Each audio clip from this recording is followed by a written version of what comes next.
Syukur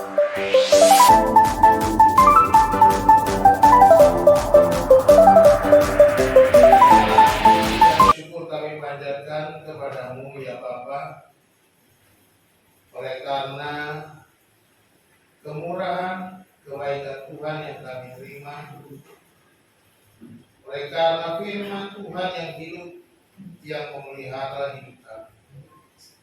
Dan pagi hari ini ya Tuhan, kami mau mendengarkan sebagian daripada firman-Mu.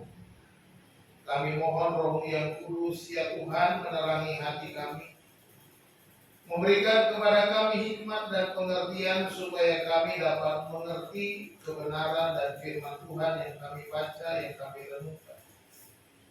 Biar firman Tuhan itu hidup di dalam kami, membentuk kami, menopang kami, menguatkan kami, bahkan juga menegur kami ya Tuhan, memperbaiki kehidupan kami.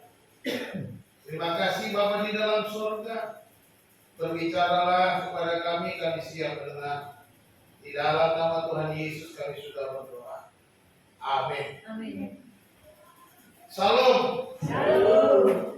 Bapak Ibu yang dikasih Tuhan, hari ini judul khotbah saya Jalan Orang Berhikmat. Ini merupakan renungan yang sudah saya kirim tadi pagi dari kitab Amsal pasal yang ke-17.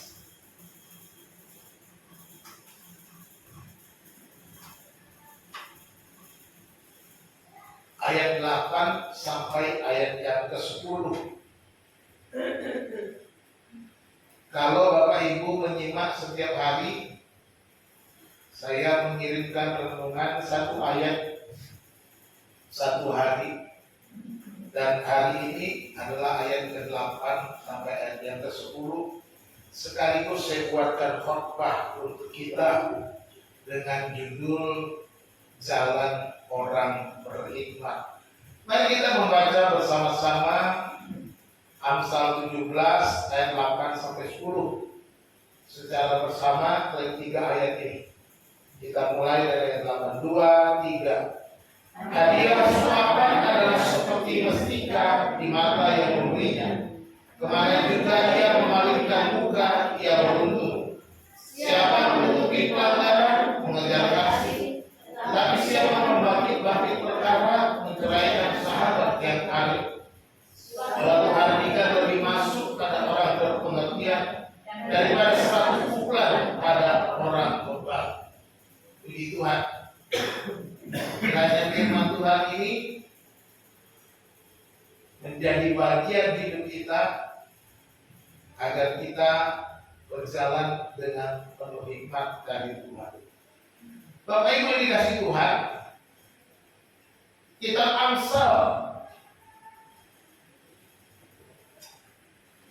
berisi wejangan hikmat. Kalau kita membaca pasal 1 ayat 1 dan 2 dimulai dengan kata apa? Amsal Salomo bin Daud Raja Israel untuk mengetahui hikmat dan didikan, untuk mengerti kata-kata yang bermakna. Kita tahu ketika Salomo menjadi Raja Israel, Tuhan menawarkan kepadanya supaya memberikan permintaan.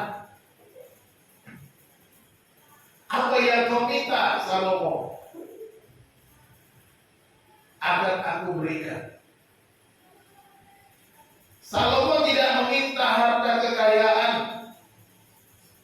tidak meminta berbagai macam kesenangan duniawinya, tetapi dia berkata supaya Tuhan memberikannya hikmat untuk memimpin bangsa itu, supaya dapat membedakan dan memilah secara adil dan benar sesuai dengan kehendak Tuhan.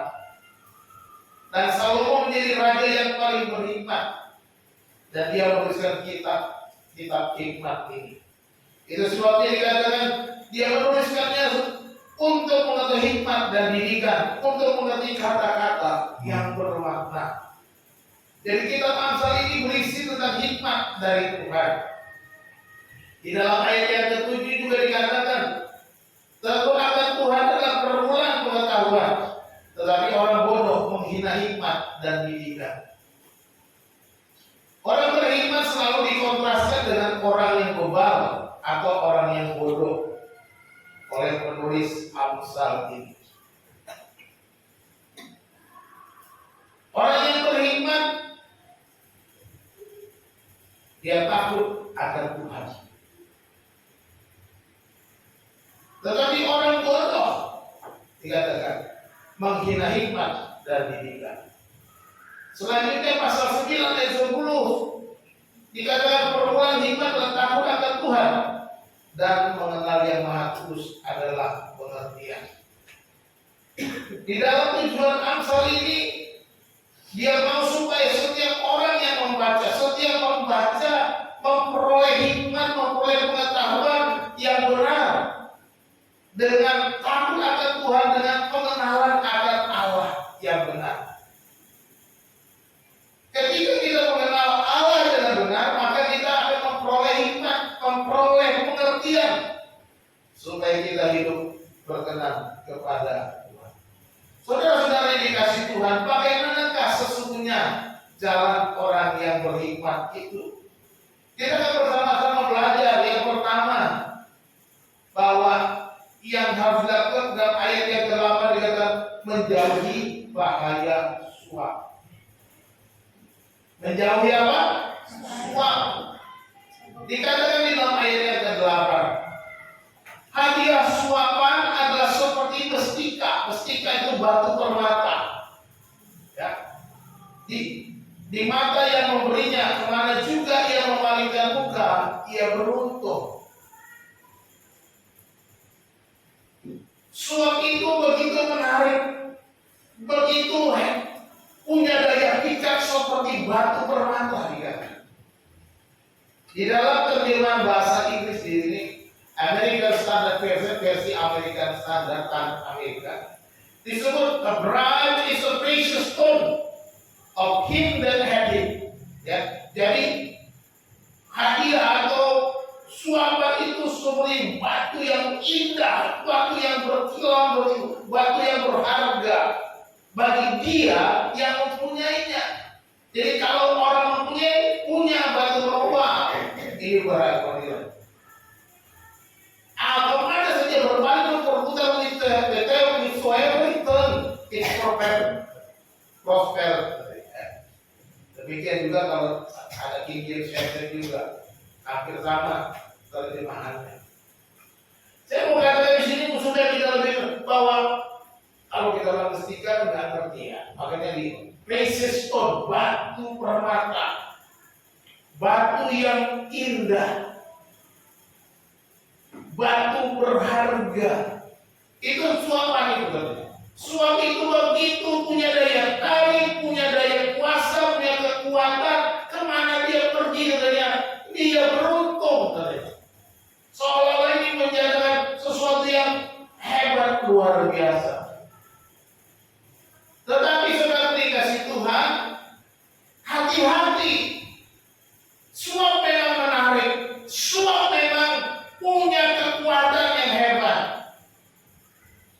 Kita tahu bagaimana orang-orang yang punya kasus suap. Kalau di Tiongkok, di Cina, orang yang punya kasus korupsi ditembak mati. Kalau di Indonesia diberi kebebasan, penjara, tapi kemudian remisi berkurang, cepat keluarnya. Kemarin aja ada kasus korupsi karena dia berbuat baik selama pengadilan diampuni, enak banget ya. Inilah pengadilan Indonesia, ya kan? Sehingga orang-orang Indonesia itu kasus itu bukan sesuatu yang menakutkan, karena tidak ada akibat nggak punya dampak apa-apa, karena masih aman, masih bisa selamat, masih bisa menikmati kekayaan suapnya. Tapi kalau di Tiongkok sana, habis hartanya disita, orangnya dimatikan, habis hidupnya, aman. Seharusnya kita di Indonesia boleh nggak? Hah? Boleh. Karena Tuhan sudah memilih pemerintah sebagai tangannya untuk bertindak. Ketika pemerintah melakukannya, itu sudah dalam kuasa. Saya percaya keputusan apapun dari seorang pemimpin, dia adalah keputusan Tuhan.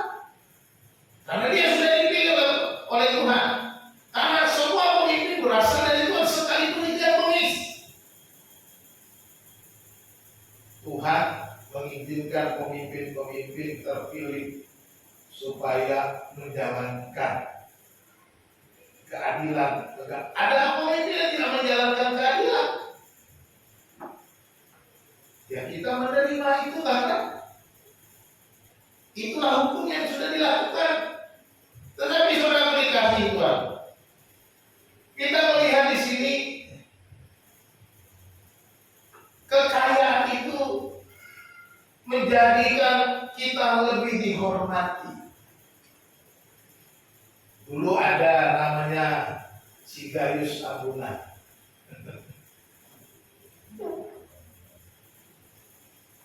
Melakukan korupsi. Diadili masuk penjara. Masih bisa jalan-jalan nonton pertandingan tenis. Masih bisa keliling-keliling. Enak.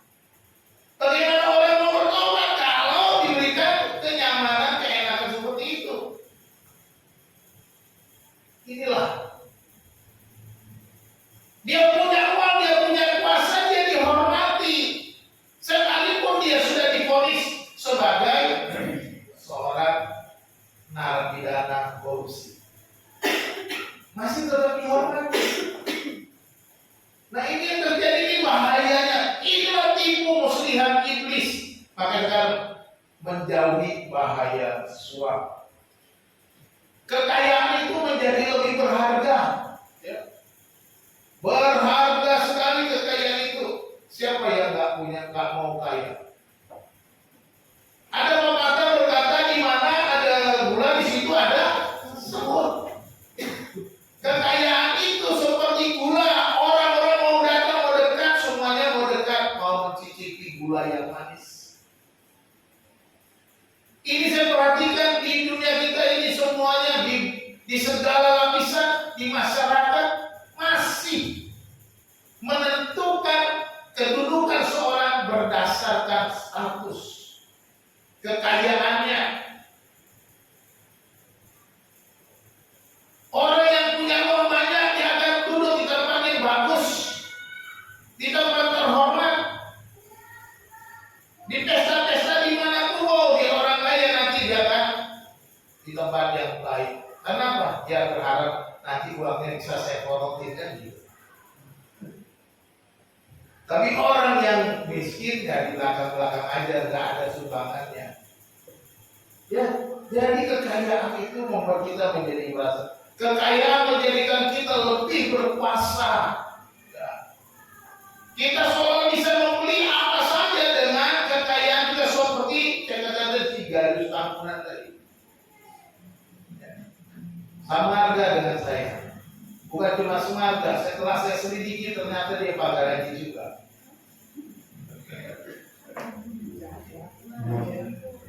Ya, jadi itu satu kampung sama saya. Ya. Jadi kalau kita pikirkan, dia bisa buat apa saja dengan uangnya. Dia bisa bayar sipir penjara, dia bisa bayar kepala penjara, kepala LP. Kalau dia jalan-jalan, dia bisa beli tiket kemana saja. Dia masih punya kuasa. Perhatikan Keluaran 23 ayat 8. Suap janganlah kau terima, sebab suap membuat buta mata orang-orang yang melihat dan memutarbalikkan perkara orang-orang yang benar. Tuhan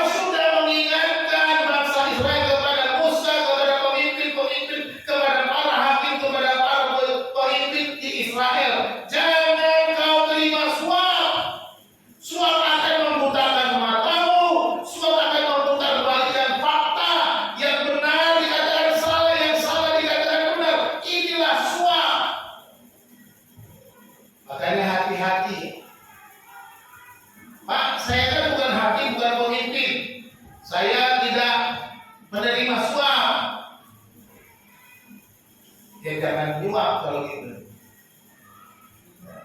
Lebih baik suapin anaknya aja dengan nasi makan maksudnya ya.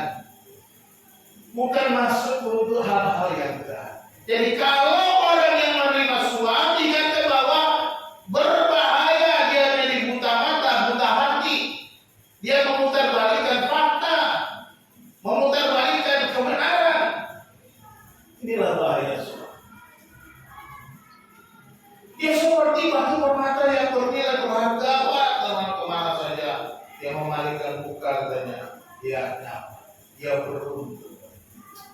Soal itu memang berbahaya. Ini memang memikat. Ini memang betul-betul sangat memikat setiap orang, apalagi penegak hukum. Dan itu terjadi di mana-mana. Bukan cuma di negeri kita. Di semua negeri pasti ada. Cuma negeri kita, karena kita banyak, kita tinggal di Indonesia, kita lebih dekat di Indonesia. Ya gitu.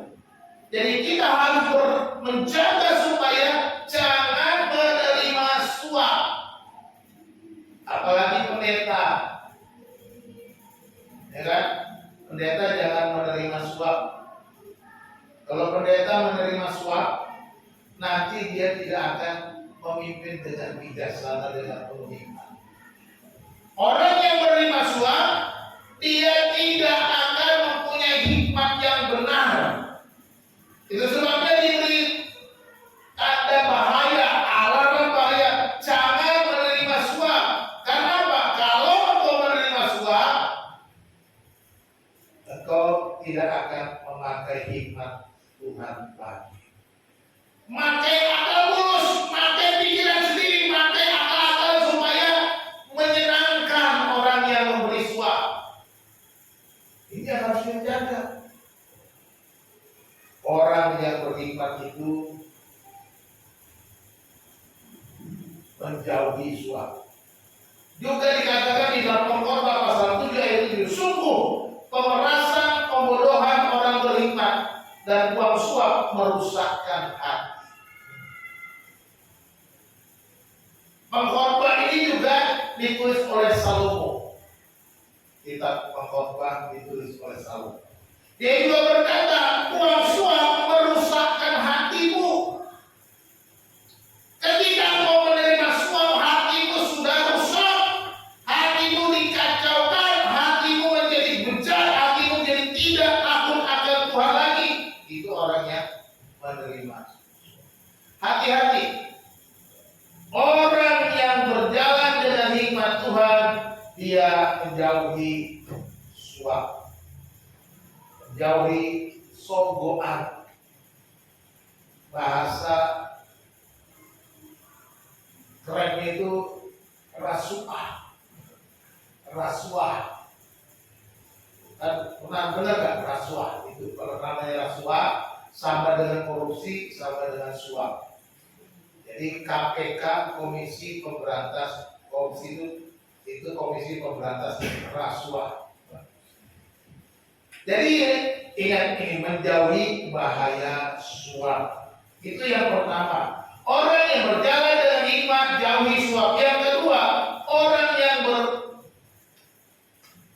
berjalan dengan hikmat hidup di dalam apa? Kasih. Amin. Hidup di dalam apa? Kasih. Hiduplah di dalam kasih. Ayat 9 bilang apa? Kita baca sama-sama. Siapa menutupi pelanggaran, mengejar kasih, tetapi siapa membangkit-bangkit perkara, menceraikan sahabat karib. Amin. Haleluya. Siapa menutupi pelanggaran, dia mengejar apa? Kasih. Artinya kita harus hidup, kalau kita mau berjalan dengan hikmat Tuhan, berjalanlah, hiduplah dengan kasih. Kasih ini menjadi dasar kehidupan orang Kristen, orang percaya. Tanpa kasih, jangan ngaku-ngaku Kristen. Tanpa kasih, jangan ngaku-ngaku pengikut Yesus. Karena Yesus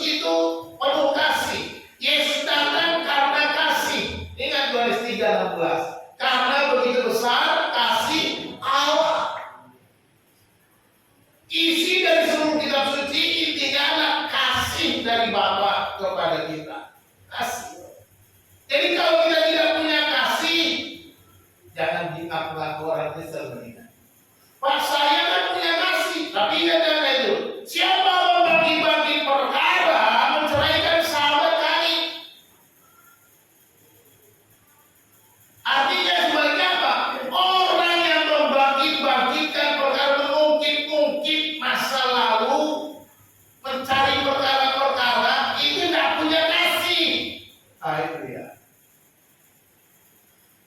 Jadi kalau engkau punya kasih, jangan bagi-bagikan lagi masalah-masalah, mencari-cari perkara, mencari-cari perselisihan, mencari-cari perpecahan, mencari-cari usaha-usaha untuk meninggalkan kehidupan yang baik.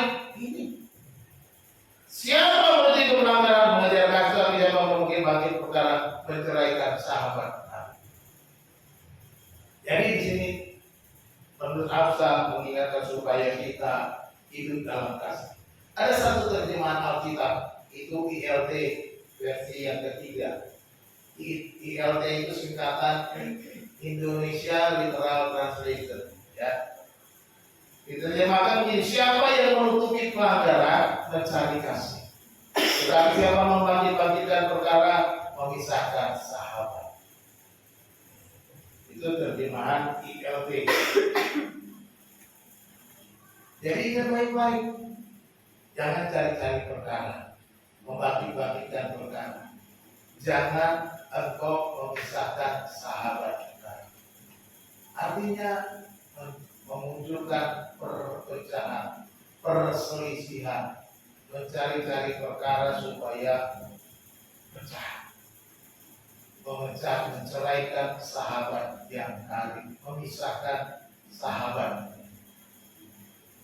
Jadi ini kita harus ingat baik-baik. Kita harus hidup di dalam kasih, karena kasih itu adalah dasar iman kita.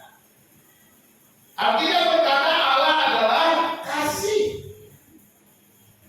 Barang siapa mengasihi Allah, dia harus menunjukkan dia kasih kepada sesama.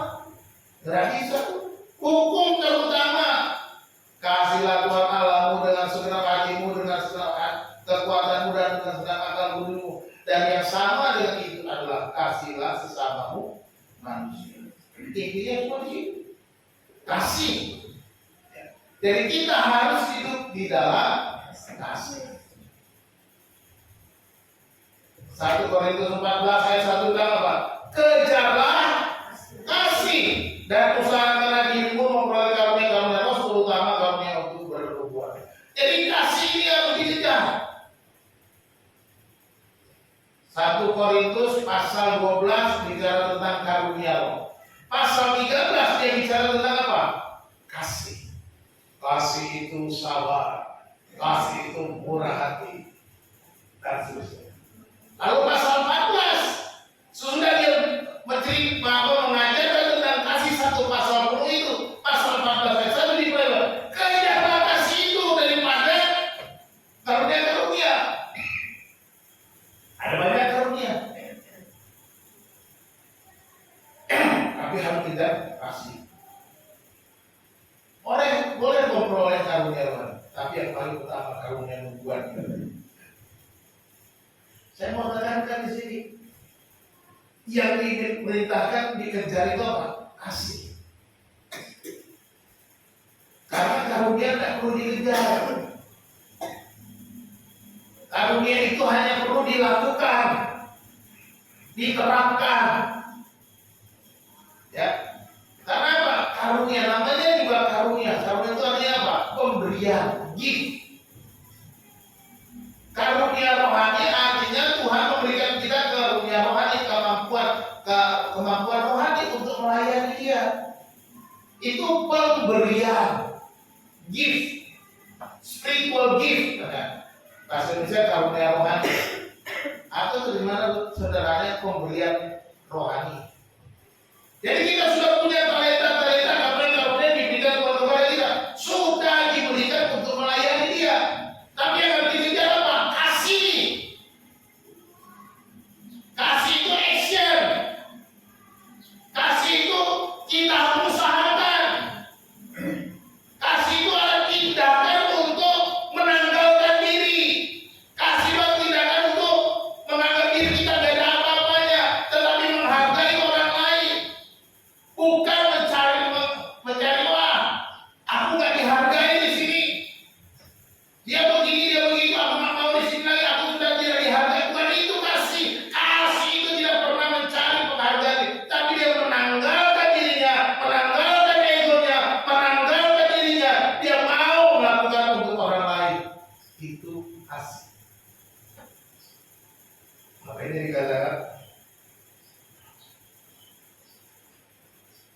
siapa menutupi pelanggaran, mengejar kasih.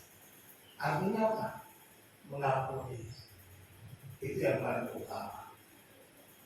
Menutupi pelanggaran artinya kita harus mau mengampuni, rela mengampuni dengan hati. Ini harus dikejar.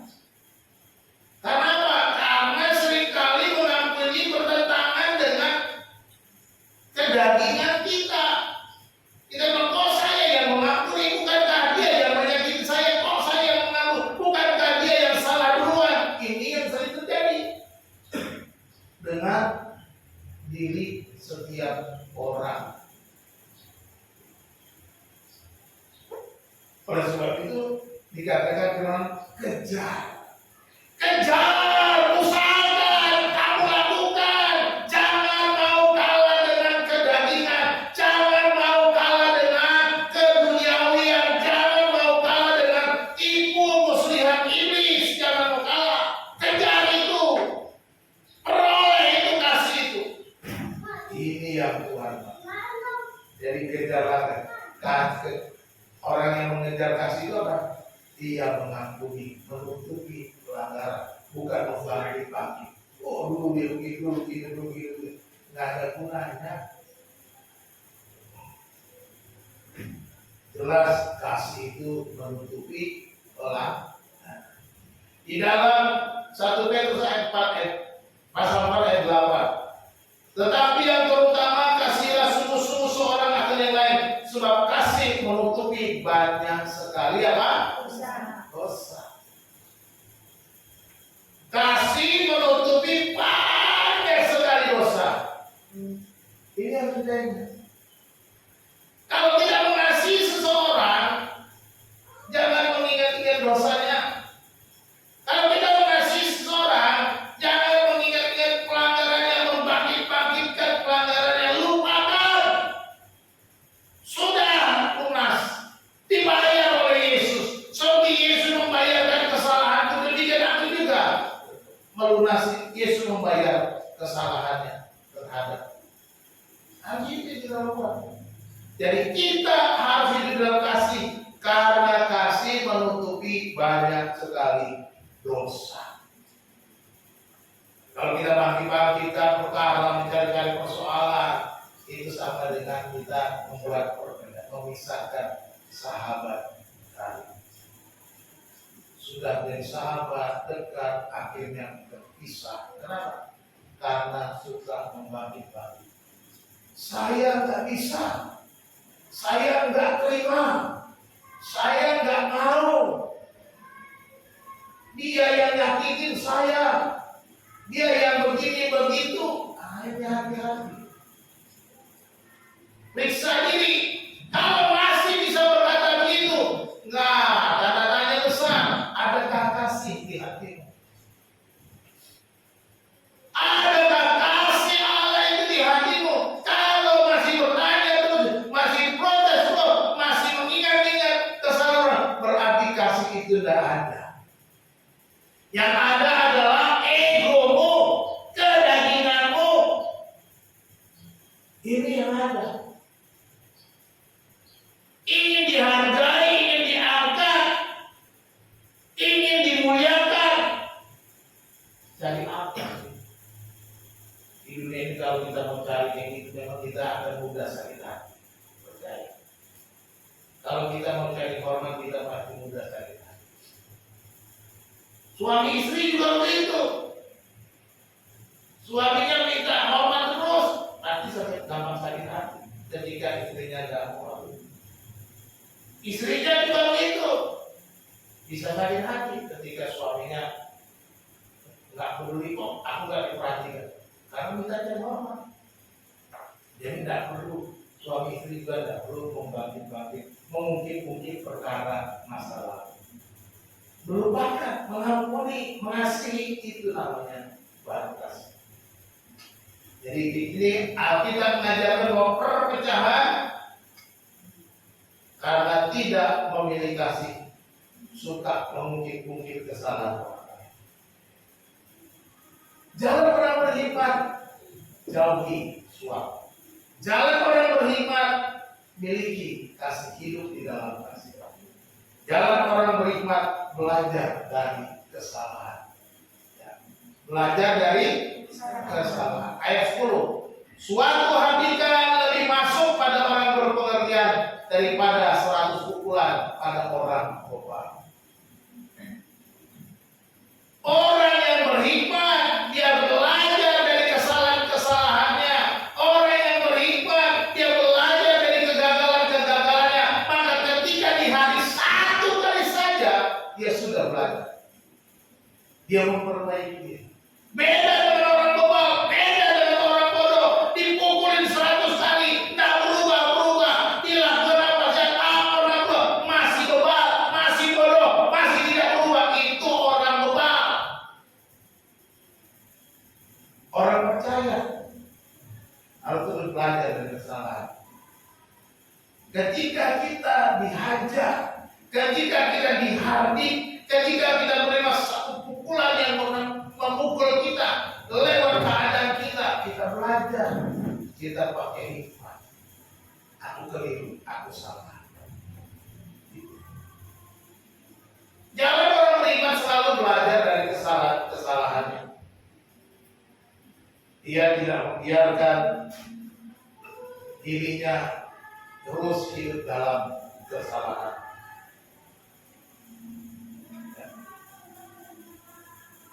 Orang beriman akan bertambah bijak ketika dia ditegur. Itu orang beriman. Ditegur, tambah bijak, tambah beriman. Beda dengan orang bodoh. Dipukul, ditegur, tambah melawan, nggak berubah.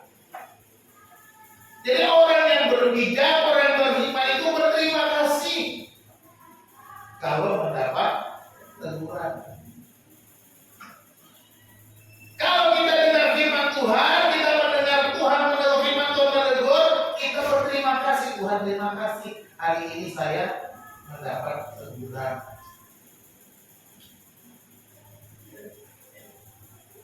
Yang hari saya kirim renungan. Yang menarik buat saya adalah respon Pak Sukarni. Menyadari dirinya, Tuhan, terima kasih. Aku sadari diriku. Ini artinya menerima teguran. Ya. Bukan hanya sekedar bilang amin, tapi menyadari ketika firman Tuhan itu berbicara, dia ingat dirinya dan kemudian minta ampun, kemudian minta kekuatan. Dan Tuhan. Ya saya pikir yang lain juga mungkin gitu, cuma nggak ditulis ya. Malu-malu tulisnya. Ya. Tapi itu harusnya kan orang yang beriman itu begitu mendapat ampunan firman Tuhan langsung berubah. Bukannya malah tersimpan Pak Pendeta ini negur saya, nyindir saya, ini korbannya nih, kayaknya ini sengaja nih Pak Pendeta ini, malas lah gereja situ. Itu namanya tidak berhikmat. Jadi kalau kau dapat tersinggung karena firman Tuhan, kau harus bersyukur. Kenapa? Tuhan sedang berbicara. Tapi kalau kau mendengar firman Tuhan sudah ditegur keras, tapi tidak berubah, tidak merasa ada yang sesuatu yang berubah, tidak ada yang menyakiti hatimu, kau perlu bertobat. Firman Tuhan itu keras. Kau udah ditegur gak mau berubah. Itu namanya orang bebal. 100 kali pukulan tidak berubah-berubah katanya. Banyak itu terjadi. Jadi jangan sampai kita dipukul-pukul terus nggak terasa. Udah biasa katanya. Sudah terbiasa dipukul jadi nggak terasa lagi. Jadi orang bodoh akan bertambah bodoh walaupun dihajar berkali-kali, ditegur bolak-balik. Tambah bodoh, bukannya tambah baik. Tapi orang beriman satu kali dapat teguran, dia belajar bertobat, memperbaiki diri. Itu orang yang beriman. Amin, haleluya. Ibrani 12 ayat 6 dan 8. Karena Tuhan menghajar orang yang dikasihinya, dan Dia menyesal orang yang diakuinya sebagai Ingat, Tuhan menghajar orang yang dikasihnya, menyesal orang yang diakuinya sebagai anak. Jadi kalau firman Tuhan itu keras pada Tuhan, puji Tuhan, haleluya, terima kasih Tuhan, aku sudah mendapat teguran. Nah gitu, berubah. Inilah yang karena tandanya kok saya disayang Tuhan. Ya, kalau Tuhan sayang, seperti kita kan, sayang sama anak nggak? Tapi beda kan.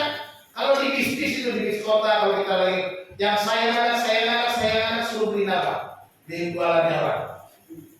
Apa ya? Itu sayang anak. Salah satu mungkin. Tapi yang sayang anak itu apa? Anaknya salah juga dilicin. Ya Bu. Pernah melicin si Peter? Oh, ternyata. Dipukul karena kita mengajarkan supaya kita memberi rotan kepada anak kita katanya. Saya itu gak saking melakukan firman Tuhan tuh waktu anak mengirim rotannya masih saya simpan. Sekarang udah gede-gede gak pernah di rotan lagi. Rotan beneran saya buat bekas kemoceng ada rotan, wah ini saya simpan ini. Karena Alkitab mau pukul dengan rotan, jadi rotan beneran masih saya simpan. Bekas kemoceng itu kan ada dari rotan yang itu saya simpan. Jadi waktu saya kecil tuh saya pukulin pantatnya pakai kalau nakal dilicin, dipukul. Ya. Karena apa? Karena saya sayang. Karena nggak mau anak saya melakukannya lagi. Kalau dia dipukul di masa nanti kalau keluar lagi dipukul lagi. Jadi dia nggak mau bikin lagi kan gitu. Itu orang yang benar. Tapi kalau anaknya bikin salah, ya apa? Mamanya marah, bapaknya bela. Bapaknya marah, mamanya gitu bela semuanya. Akhirnya apa? Anaknya manja, mandi jarang.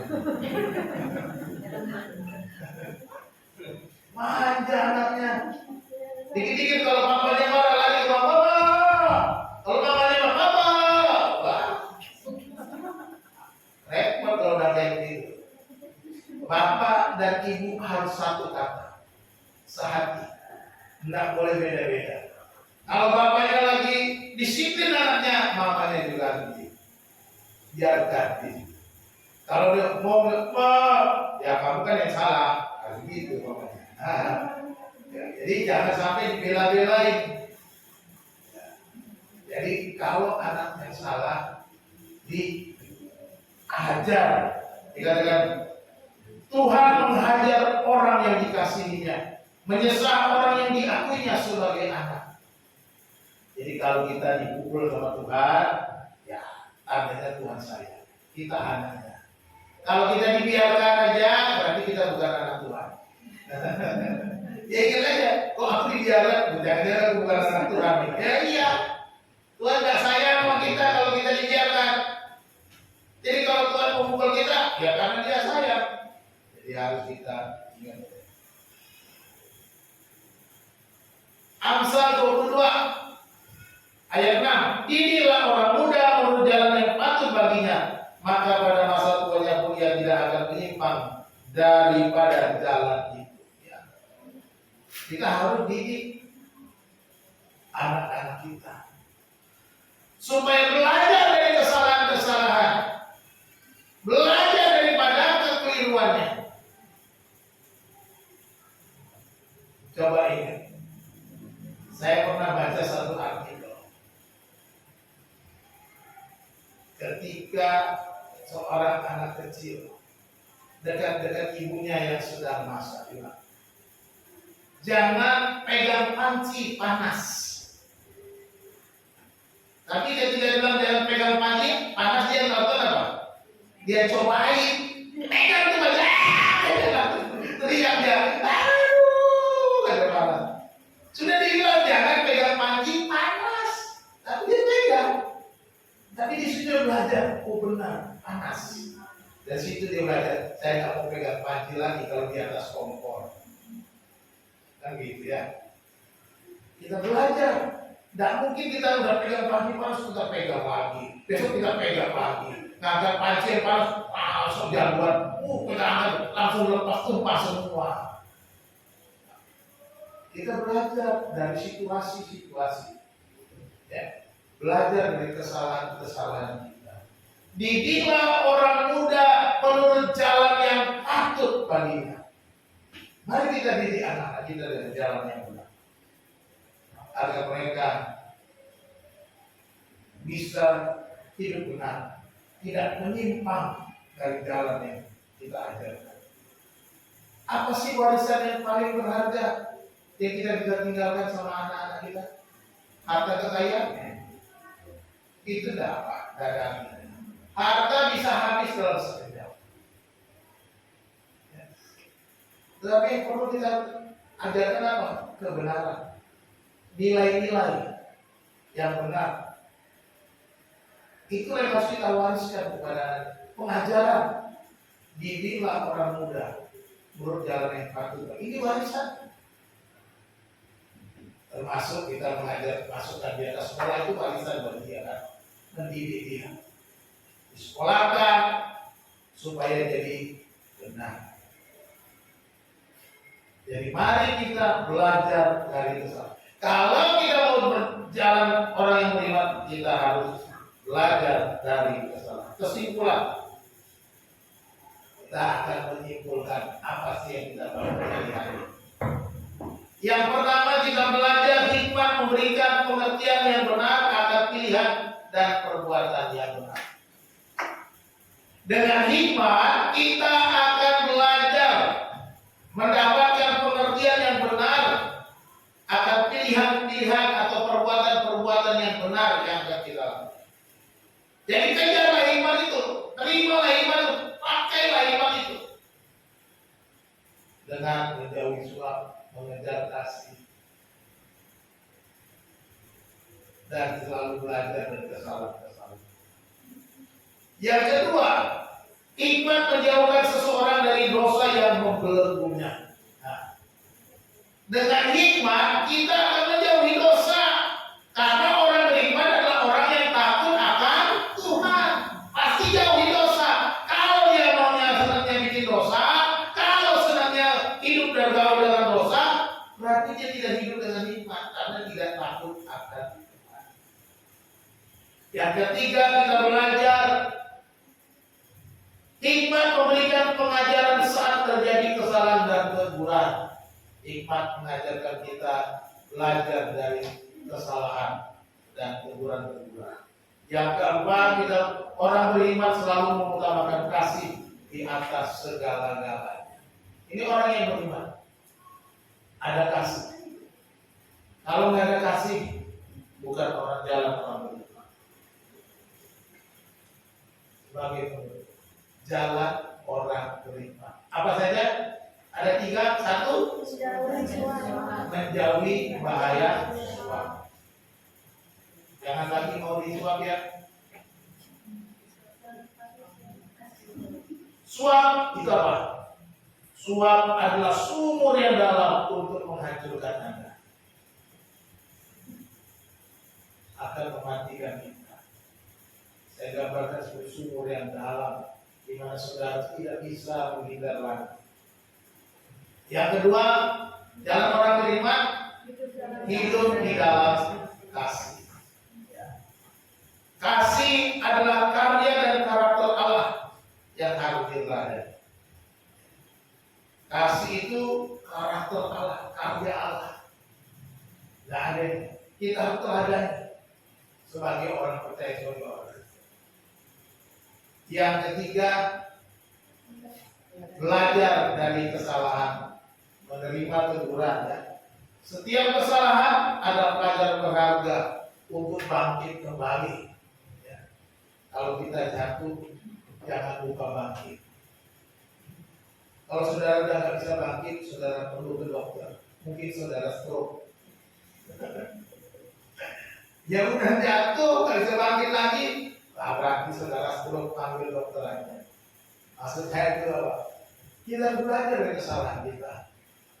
Kita harus belajar dari pengalaman-pengalaman kita, supaya kita bangkit kembali, kita hidup di dalam Tuhan. Tuhan Yesus memberkati kita. Mari kita berdoa.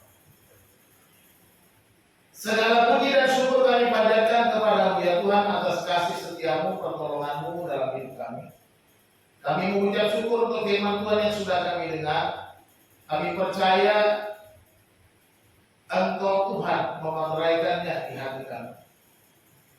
Dan biarlah firman Tuhan ini menguatkan kami, meneguhkan kami supaya kami hidup di jalan orang yang berhikmat. Hidup di dalam jalan sebagai orang yang takut akan Tuhan. Yang memiliki pengertian yang benar akan firman Tuhan.